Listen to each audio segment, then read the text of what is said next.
itu yang mengatakan bahwa tadi juga sudah ada rapat terbatas intern Presiden dengan beberapa menteri tanggal 6 November 2023.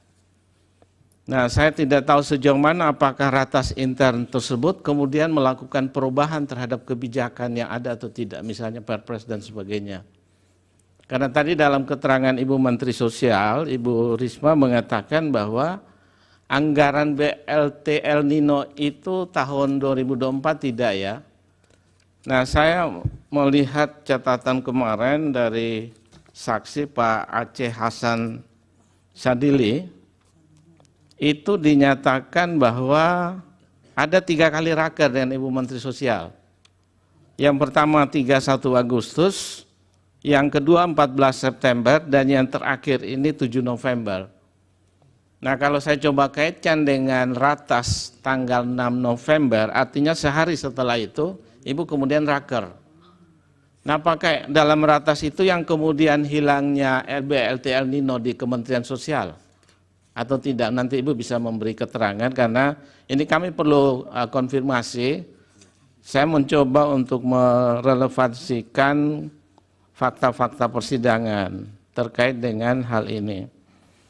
Kemudian yang kedua soal implementasi ini.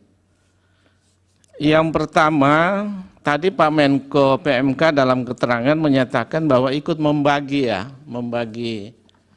di daerah Jawa Timur kalau tidak salah atau di tempat yang lain.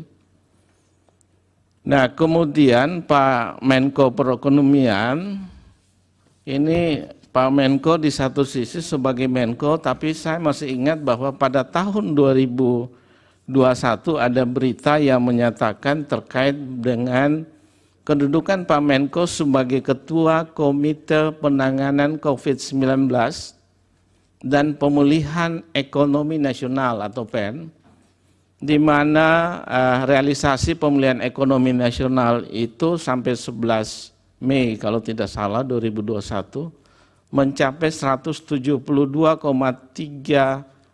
triliun. Nah, pertanyaan saya adalah apakah Bapak sampai saat ini masih menduduki jabatan sebagai Ketua Pemulihan Ekonomi Nasional atau tidak? Karena tadi apa yang disampaikan yang mulia Prof. Arief, seolah-olah ada korelasinya karena jabatan Bapak ini kemudian suara Partai Golkar naik signifikan gitu. Mungkin bisa memberikan konfirmasi terkait dengan jabatan Bapak, apakah masih sampai dengan saat ini menduduki jabatan tersebut ataukah tidak. Kemudian yang terakhir ini soal masih implementasi ini adalah, tadi kalau keterangan Pak Menko PMK ikut membagi-bagi pelinsos ya, entah yang mana saya tidak terlalu ingat. Yang kedua, Pak Menko Perekonomian juga itu beberapa kali, ini fakta persidangan itu terungkap di sini. Nah, kemudian sedangkan justru Ibu Mensos ini perannya sangat minimalis nih. Ada apa nih Bu Mensos? Apakah setelah rapat kerja dengan DPR itu kemudian membuat Ibu jadi tidak nampak dalam pembagian bansos dan sebagainya. Nah, kemudian yang terakhir ini saya kalau tidak salah kemarin dari Paslon 01 yang mengungkap dalam persidangan bahwa Bapak Presiden itu 24 kali kunjungan ke daerah dengan membagi bansos. Tidak, ini dari pemohon ya. Saya tangkap itu kemarin dalam persidangan.